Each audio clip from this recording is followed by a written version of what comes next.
நாடாளுமன்ற தேர்தல் வருவதற்கு இன்னும் 35 நாட்களே இருக்கக்கூடிய நிலையில் ஒட்டுமொத்த தமிழகத்திலும் பறக்கும் படையினர் அதிகரித்துள்ளனர். 2000த்திற்கு மேற்பட்ட பறக்கும் படையினர் ஒரு மாவட்டத்தில் தற்பொழுது தேர்தல் ஆணைய அறிவுறுத்தலின்படி செயல்பட்டு வருகிறார்கள்.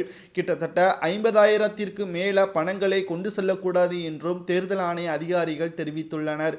இந்த நிலையில்தான் திராவிட முன்னேற்ற கழகத்தின் மிக முக்கியமான பொறுப்பில் இருக்கக்கூடியவர் 15 லட்சத்திற்கு மேற்பட்ட கட்டுக்கட்டாக பணங்களை எடுத்து சென்றிருப்பது மிகப்பெரிய அளவில் பேசுபொருளாக மாறியிருக்கிறது. திருவள்ளூர் மாவட்டத்தில் இந்த சம்பவம் அரங்கேறியிருப்பதாக தகவல்களும் தற்பொழுது வெளியாகியிருக்கிறது. ஒட்டுமொத்தமாக திராவிட முன்னேற்ற கழகம் நாடாளுமன்ற தேர்தல் நெருங்கும் பொழுதுதான் பணப்பட்டுவாடா செய்வார்கள் என்று எதிர்பார்க்கப்பட்டது. ஆனால் தற்பொழுது 35 நாட்களுக்கு முன்பாகவே பணப்பட்டுவாடா செய்வது மற்ற கட்சிகளுக்கு அதிர்ச்சி ஏற்படுத்தியிருக்கிறது. மேலும் எந்த தொகுதியில் பணப்பட்டுவாடா நடக்கிறதோ அந்த தொகுதியின் திமுகவின் வேட்பாளரை நீக்க வேண்டும் என்பதுதான் சரியாக இருக்கும் என்று எதிர்க்கட்சி தலைவர் எடப்பாடி பழனிசாமி மட்டுமல்ல தமிழக பாஜக தலைவர் அண்ணாமலை அவர்களும் கூறியுள்ளார். யாரிடம் இருந்து பணம் பெறப்பட்டிருக்கிறதோ அக்கட்சியை சார்ந்த வேட்பாளர்களை நீக்க வேண்டும் என்று தேர்தல் ஆணையத்திற்கு தற்பொழுது கோரிக்கையும் வைத்துள்ளனர்.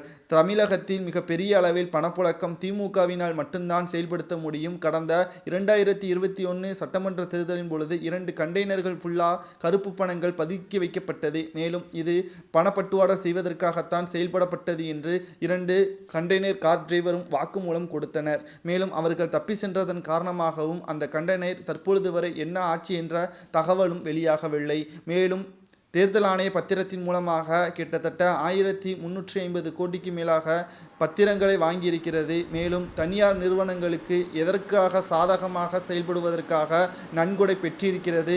கருப்பு பணமாக வாங்காமல் நேரடியாக தேர்தல் ஆணைய பத்திரத்தின் மூலமாக திமுகவிற்கு நன்கொடை வழங்கியிருக்கிறது. பல 1000 கோடிகள் திமுகவினர்கள் ஆட்சிக்கு வந்த பிறகு மோசடிகள் செய்ததாகவும் தொடர்ந்து திமுகவின் ஆட்சியின் செயல்பாடுகள் மிக அதிக அளவில் பேசும் பொருளாக மாறியிருக்கிறது என்ற தகவலும் தற்பொழுது இணையதளங்களில் வெளியாகியிருக்கிறது. குறிப்பாக சவுக்கு சங்கர் அவர்கள் திராவிட முன்னேற்ற கழகத்தின் ஒட்டுமொத்த எம்எல்ஏக்களும் அமைச்சர்களும் தற்பொழுது எம்பிக்களாக தேர்வு செய்யப்பட்டவர்களும் வழக்குகள் நீதிமன்றத்தில் நிலுவையில் இருந்தால் அவர்களது வேட்புமனுவை நிராகரிக்க வேண்டும் என்றும் தேர்தல் ஆணையத்திற்கு கோரிக்கையும் வைத்திருக்கிறார். திராவிட முன்னேற்ற கழகத்தின் பணப்பட்டுவாடா செய்யப்பட்ட தொகுதிகளில் வேட்பாளர்கள் தகுதி நீக்கம் செய்ததோடு மட்டுமல்லாமல் மீண்டும் அதே தொகுதியில் திமுக வேறு வேட்பாளர்களை அறிவிக்காதபடியும் தேர்தல் ஆணையம் செய்ய வேண்டும் என்றும் சவுக்கு சங்கர் அவர்கள் கூறுவது சரியா தவறா என்பதை கமெண்ட் வாயிலாக கூறுங்கள்.